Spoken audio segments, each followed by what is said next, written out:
Então, eu estava na cidade de Aracaju e era médium, mas não entendia nada de espiritismo. Visitava essa cidade a convite de um grande amigo, a família Sarroris.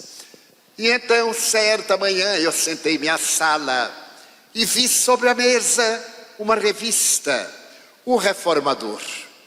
Achei curioso, peguei e abri, e lá estava escrita A Lenda da Guerra, pelo espírito Humberto de Campos. Eu li e fascinei-me. E abaixo, página psicografada pelo médium Francisco Cândido Xavier, no Centro Espírita Luiz Gonzaga, etc. Eu disse, nossa, como ele é inteligente, como é que ele pode escrever uma página dessa? Mas naquela tarde, os amigos convidaram-me para ir à União Espírita Baiana, porque aí como eu via os espíritos, e eles não tinham uma ideia, pediram-me para ir contar como é que vê. Eu disse, como é que vê? Vendo. Mas você pode falar para nós? Eu disse, eu nunca falei nada, mas eu poderei contar como são as experiências, as entidades perturbadoras, que eram aquelas que mais eu via pela lei da afinidade. E então eu estava me preparando, cada hora eu fazia um Pai Nosso e dizia, veja lá, hein? O Senhor me colocou nesta. Mas quando eu li aquela lenda da guerra, eu reli e memorizei.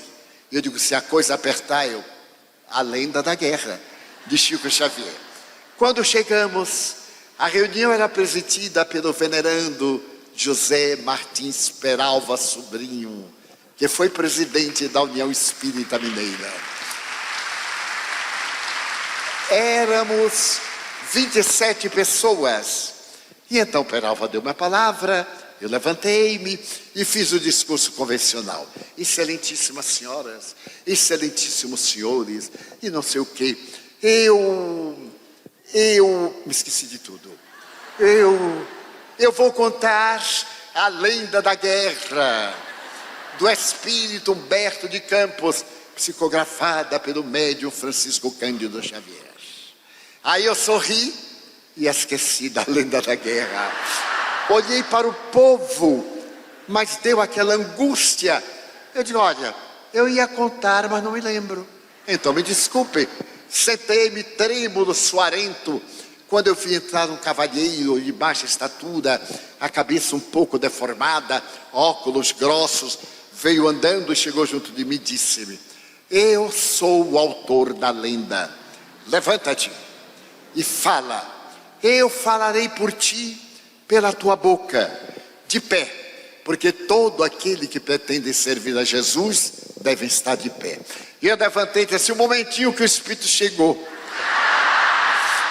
E então eu falei, mas eu falava e dizia, meu Deus, como eu sou inteligente, olha que coisa. E falei 40 minutos. Então bateram aquelas palmas de caridade, eu me sentei e Martins Peralva perguntou, Divaldo, você falaria de novo amanhã? Era tão fácil, vinha o Espírito. Muito bem, fui para casa, eufórico, excitado. E no dia seguinte, quando eu cheguei, a sede da União Espírita Sergipana estava superlotada, gente do lado de fora. E eu perguntei assim, o que é que vai ter? É um baiano. Mas o que é que tem? Dizem que o baiano tem o diabo no corpo. E ele vai falar. E eu disse, como é o nome do baiano? Ninguém sabe. Eu digo, meu Deus, quem será? Era eu. Então eu entrei. E Peralva disse, olha, Divaldo, o povo soube. O que é que você vai falar? Eu disse, não sei. Chegou o momento, Peralva me apresentou com a sua doçura. Eu levantei, olhei para o povo, esperei o Espírito chegar. Nada. Eu então lembrei do dia anterior. Eu digo, excelentíssimas senhoras, excelentíssimos senhores, eu vou contar a lenda da guerra do espírito Humberto de Campos, através da mediunidade de Francisco Cândido Xavier. Esqueci de novo. Aí me deu aquela angústia e eu me confessei, não vou falar nada. Eu nunca falei coisa nenhuma, contei o incidente do dia anterior e agora o espírito não chegava. Aí eu me sentei, Quando eu me sentei, eu ouvi uma voz dizer: vou dar-te a primeira orientação, que se chama responsabilidade. Tu és leviano. Como aceitas falar de uma coisa que não sabes? Eu disse: meu irmão, fale, pelo amor de Deus. Brigue depois, mas fale agora. Ele disse: levante-se. Eu disse: o Espírito chegou. Levantei. E aí fiz uma palestra com a mitologia grega. Ele começou com a história de Sísifo, quando Zeus manda buscar Sísifo, que era o rei de Corinto. Eu não sabia de nada, mas achava as palavras lindas. E fui dizer, quando eu terminei, bateram palma de mesmo. Eu me sentei e o Espírito me disse: e não contes mais comigo. Vais escrever uma carta ao médium Francisco Cândido Xavier, pedindo orientação. Eu disse: mas eu não sei quem é. Ele disse: eu vou te dar os dados para Pedro Leopoldo. Eu cheguei a casa e fiz aquelas cartas boçais, ignorantes. Eu disse: excelentíssimo senhor Francisco Cândido Xavier, porque vós sabeis, e matei o verbo, vossa excelência, com segunda pessoa do plural, mas fiz aquela carta e mandei. Um mês depois, eu recebo em Salvador uma carta: meu querido Divaldo. Eu digo: nossa, será que é dele? A letra redonda, linda, a ternura amorosa saía das letras. Eu chorava, eu sorria com aquele pedaço de papel. O nosso Humberto falou-me de ti, disse-me que tu és muito jovem, que ainda não tens 20 anos. Ele me pediu que te orientasse. Mas quem sou eu, Divaldo? Meu nome é curioso, eu me chamo Francisco. Se tirar o Fran, fica o Cisco. Mas eu fiquei tão curioso em te conhecer, porque Humberto me falou de ti, que eu pedi a Emmanuel para visitar-te. Tudo para mim é novidade, né? Eu disse: visitar-me. E então Emmanuel levou-me, e eu vi o teu quarto. Na parede eu vi uma fotografia do espírito José Pititinga, e tu estavas orando. E eu quero pedir-te licença, na minha pobreza, na minha humildade, eu sou muito pobre. Eu quero pedir-te licença para que sejas meu amigo, e manda-me uma fotografia tua. Eu tremia, mas eu tremia como varas verdes. Como é que este homem pode, meu Deus, ele é um homem ou um Deus? E aí eu li umas 30 vezes, passei a noite lendo. Eu digo: não é possível, eu estou no delírio. No dia seguinte eu fui trabalhar muito pálido. O meu chefe perguntou: o que é que você tem? Eu disse: um delírio. Eu tive uma fantasia que o médium Chico Xavier me escreveu. O meu chefe disse: quem és tu? Eu digo: sei lá, mas ele escreveu.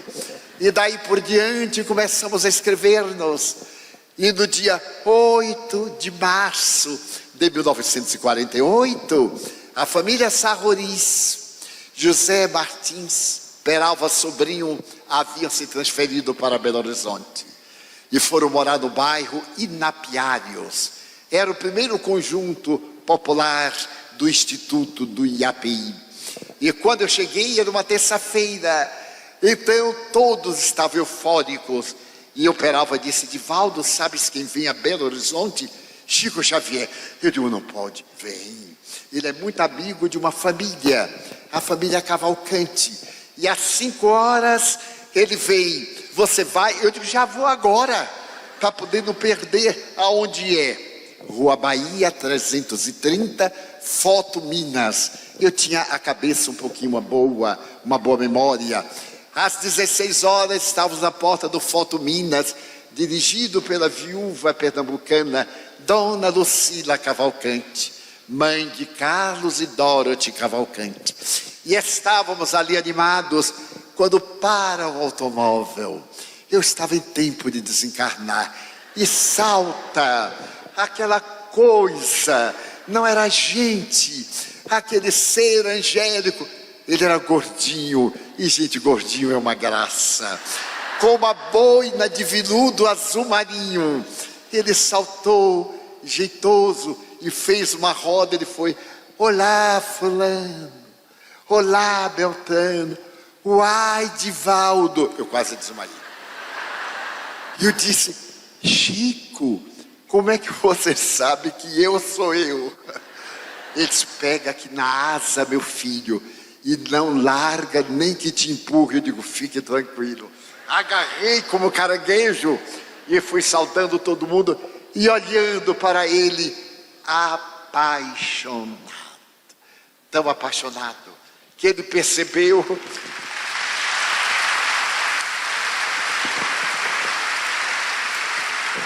e me ofereceu aquela túnica azul marinho que eu guardo no relicário.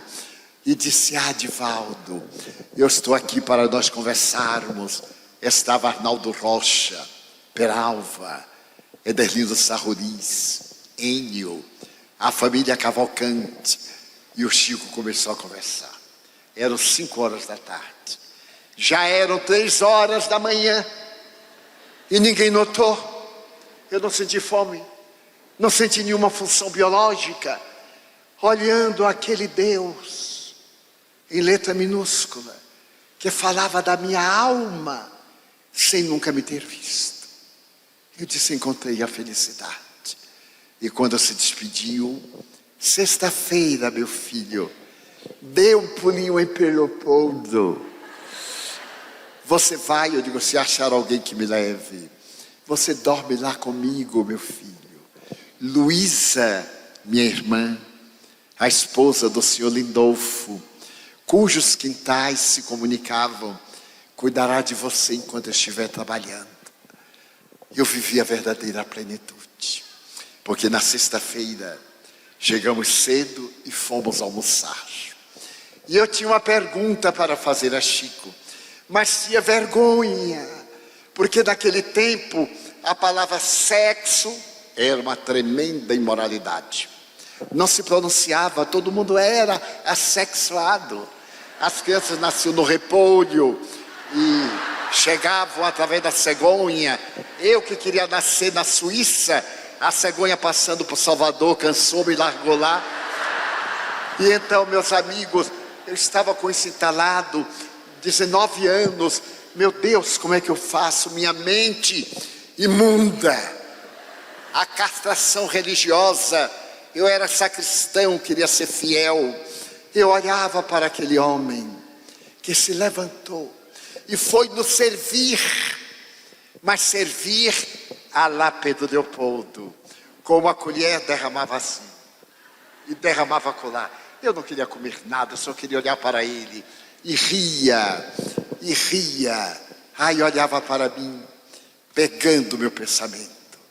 Como esquecer que existem na terra os embaixadores de Deus? E nós conhecemos um dos embaixadores de Deus. Não é um elogio chão, é um depoimento público permanente. Quando terminamos o almoço, saímos da casa de Dona Luísa, ele me pegou no braço, havia uma laranjeira em flor, e ele então pegou uma haste, olhou para mim, com um pouco de dificuldade visual, e falou, ipsis verbis, tudo em a natureza é uma função sexual.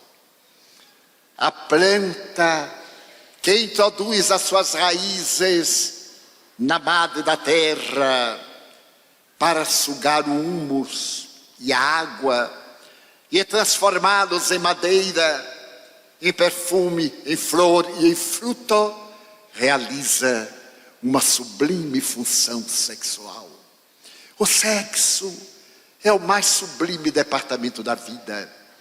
As criaturas humanas atormentadas pelo gozo e pelo prazer transformaram a função divina da procriação na luxúria, na libido. E durante 2 horas ele abordou o tema. A pessoa que vive numa parceria honesta vive em castidade. E a pessoa que se castra e tem a mente pervertida encontra-se em corrupção. O importante não é o ato, é a intenção. Deus colocou hormônios de prazer para que a sagrada fonte procriativa seja resultado de uma emoção divina. E é por isso que essa sensação psicofísica concede a plenitude.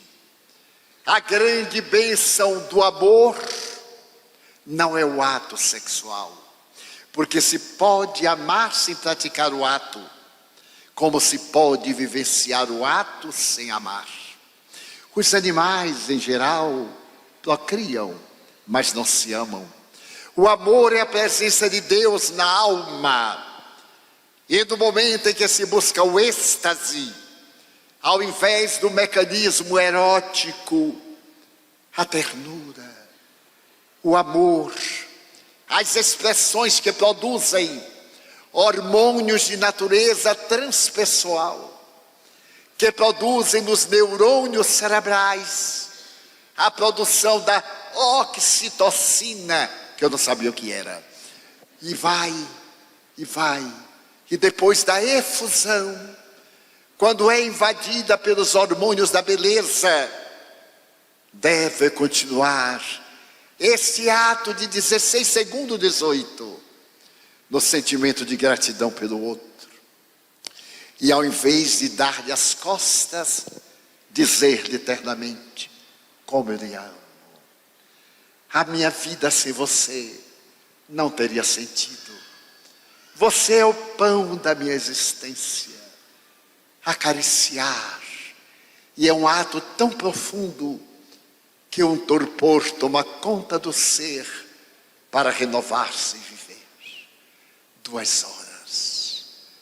E eu deslumbrado, memorizando, devorando cada sílaba. E quando ele terminou, disse assim: é um presente de André Luiz para a sua juventude. Apaixonei-me. Não poderia ser diferente.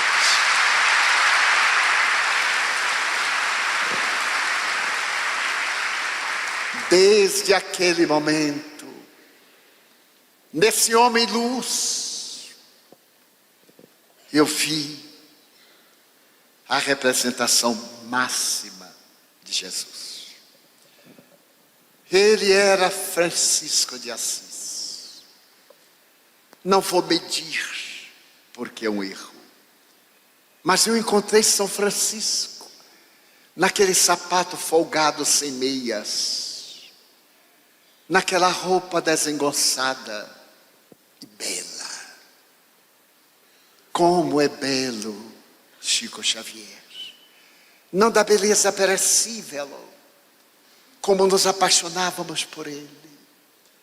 A doçura da sua voz. Mais tarde, quando eu entendi os arquétipos junguianos, eu encontrei nesse homem luminoso, nessa individuação, o protótipo de Jesus.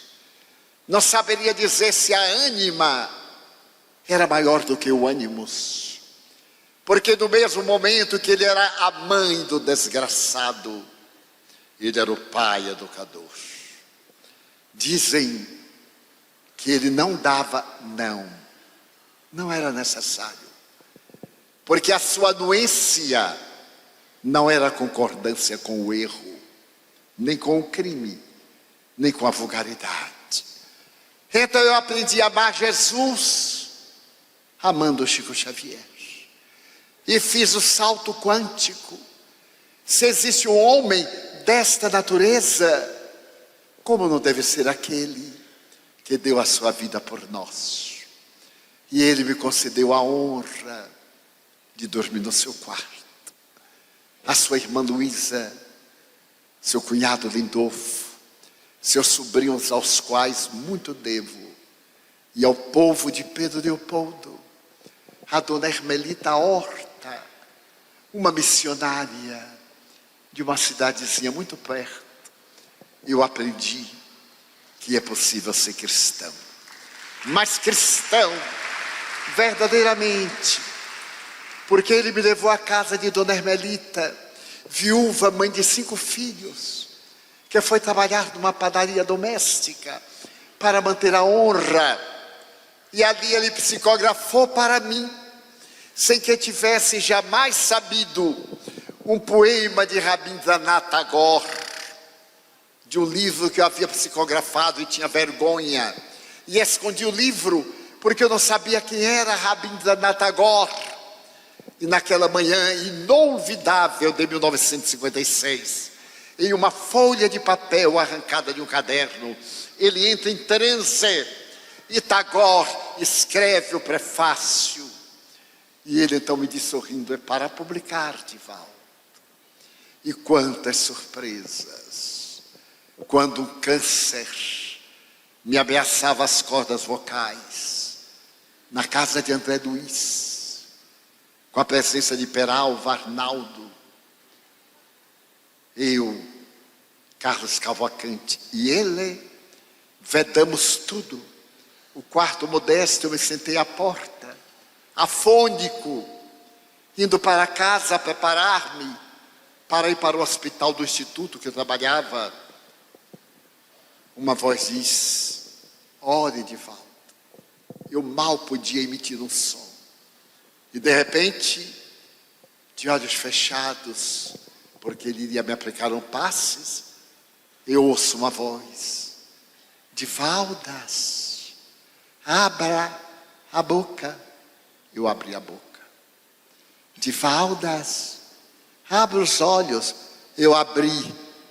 Era Sheila, que eu não sabia quem era, materializada, loura, vestida de enfermeira à Primeira Guerra Mundial. Eu vou fazer uma aplicação, Divaldo. E tirou o objeto com uma caneta, com uma lâmpada na ponta. 1956, não havia. Eu vou queimar o ponto e vai doer. Dizem que homem tem uma coragem para a dor, que se o parto fosse masculino, a humanidade se acabava, porque só nascia o primeiro. Eu então abro a boca, ela introduz, era maleável, acomoda-se na língua, e ouço aquilo. Dei um grito que acordou a cidade. Ela tirou, sorriu, novamente. Eu digo: já estou bom. Novamente e novamente. E agora? Estou bem. Curei-me. Eu disse: Sheila, quando eu sair daqui eu não vou acreditar. Foi uma alucinação. Eu estou num estado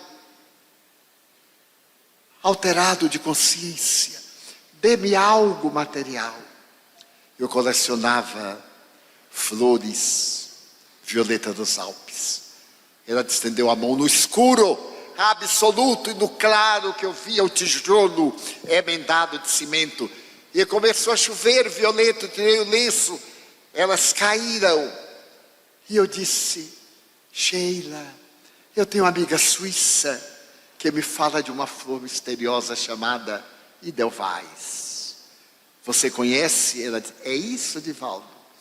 E começou a chover. Essa flor delicada dos Alpes alemães, dos Alpes austríacos, que arrebenta a neve, é frágil. Ela faz lembrar uma sempre viva, caído no meu colo. E eu me apaixonei pela Edelweiss. Sorriu. E até hoje, nunca mais eu tive afonia. E faço seminários de 8 horas diárias com mais uma conferência. A voz cansada, mas não afônica. Devendo a vida àquele homem que quando terminou, eu disse: Chico, ele disse: bondade de Deus, meu filho. E para dar um toque de riso, era muito frio o Pedro Leopoldo naquele dia. E eu, baiano de roupa branca, terminou a reunião do Luiz Gonzaga, onde ele ficara até às 3 da manhã, com aquela palidez típica. Íamos tomar um café e a broa na casa do André, Quando eu senti o primeiro perfume, eu digo, nossa, que perfume de rosa, Chico. Ele disse, meu filho, Pedro Leopoldo tem muitas rosas. E daí a pouco um perfume de cravo. Eu, Chico, esta rua tem muitos cravos. Eu digo, nossa. E daí a pouco eu me virei, saía dele. Eu digo, Chico, eu sou muito espontâneo, está saindo de você. Ele dobrou o paletó. Não, meu filho, se saísse de mim era Detefon. A mediunidade olorífera. Então, recordando hoje, há 3 dias que eu não durmo, recordando esse anjo, não podia me olvidar daqueles dias que eram iguais a esses dias de 1910, que precediam a primeira calamitosa Grande Guerra, e que nasce esse apóstolo para clarear a noite de 1914 e 18, para clarear o século 20, com a sua infinita ternura, com a sua sabedoria, examinado pela NASA, que ele veio medir a radiação da aura no tempo das grandes perseguições, que ele soube resistir com lágrimas no tempo doloroso do seu sobrinho doente, que ele perdoou, humilhado em todos os jornais do Brasil, pela rede dos diários associados, graças a Davi Nasser e Jamanzon, da revista O Cruzeiro, que se arrependeram depois, dizendo que o maior arrependimento da sua vida, de ambos, foi haver ferido o pulcro Chico Xavier, que vieram como jornalistas estrangeiros falando inglês para impressionar o rapazinho. E na hora da saída, Chico deu-lhes um livro a cada um, autografado com o nome verdadeiro deles. E eles nem leram, guardaram em casa, até que um dia, 10 anos depois, a mulher de um deles abriu e teve um choque. Mostrou a Davi Nasser, que foi pedir a Jamanzon, e saiu uma das mais lindas páginas da revista O Cruzeiro, daquela época, a respeito da nobreza deste homem luz. Então ele veio nesse período em que o Brasil, coração do mundo que é, pátria do Evangelho que está sendo, ninguém se iluda. Humberto de Campos não disse que seríamos uma Shangri-La, que seríamos um país de ociosos, de pessoas felizes, uma Israel de pessoas indignas, mas de homens e mulheres audaciosos, que levaríamos a doutrina espírita aos 5 rincões da terra, que implantaríamos a mensagem no solo árido do deserto, que teríamos a oportunidade de falar a muçulmanos, como seu pobre irmão tem falado, em 10 países muçulmanos, falando de Mohammed, mas falando de Jesus e Chico Xavier, indubitavelmente, falando da grandeza da doutrina espírita, porque o espiritismo é o Cristo Jesus de volta, através desses seres espirituais, as estrelas que caíram dos céus, os soldados como um grande exército, para restaurar a humanidade hoje, na grande crise. Não há crise internacional, nem nacional, há crise moral, individual. Eu sou a crise, você, nós. E se eu me melhorar, o mundo se melhora. Quando alguém se ergue, a terra se levanta.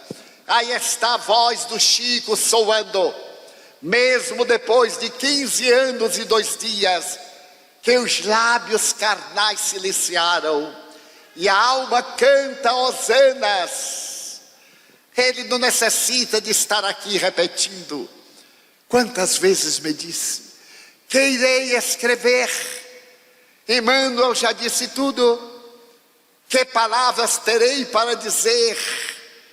Espero que o Senhor me honre no além, com o grande silêncio, acompanhando a árvore do Evangelho crescer.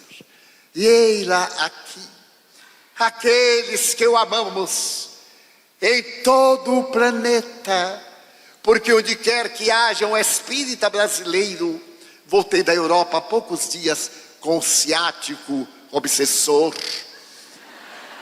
Estive em 22 cidades de 12 países, e em todos a alma do Chico pairando docemente, docificando os corações.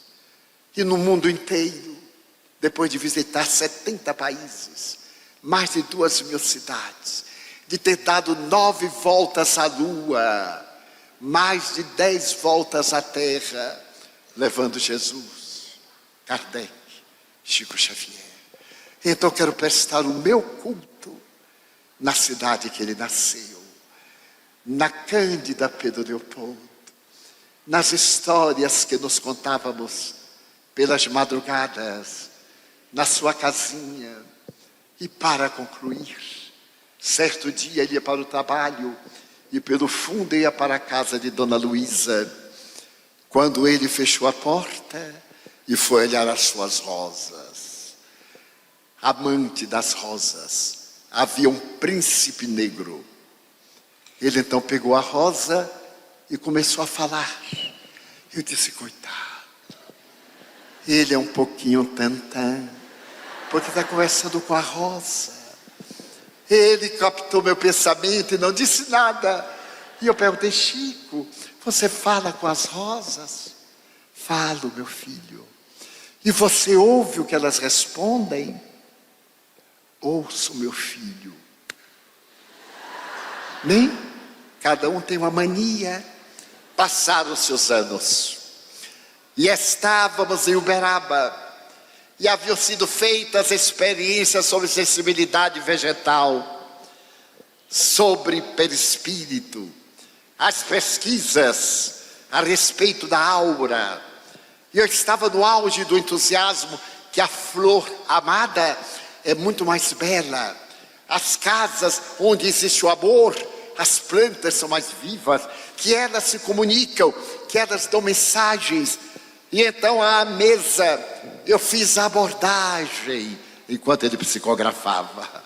Quando terminou e nós íamos agora à sua residência uberabense, ele me abraçou assim e disse assim, uai, Divaldo, é verdade que as flores têm sensibilidade? Eu digo, nossa, você não faz ideia, Chico.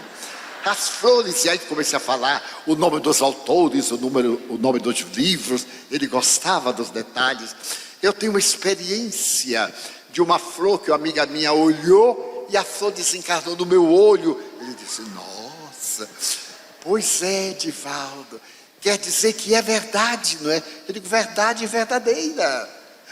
Ele me olhou, matreiro como todo mineiro, e disse, ai, Divaldo, você lembra do príncipe negro? Eu quase desencarnei. Chico, perdoe a minha ignorância. Não, meu filho, não era ignorância não, era inteligência oculta. Eu digo assim, Chico, pelo amor de Deus, me diga, você mente? Não, eu postergo a hora da verdade. Existirá alguém assim? Então aqueles eram dias de Otaviano, esses são dias de Jesus. Levanta-se uma voz que vem de quebrada em quebrada, e nós que temos tanto a agradecer e tão pouco para pedir, dizemos, meu Deus, eu quero dizer-te que eu amo a vida, que para mim é bela e é consentida. Muito obrigado, Senhor, por tudo que me deste, por tudo que me dás.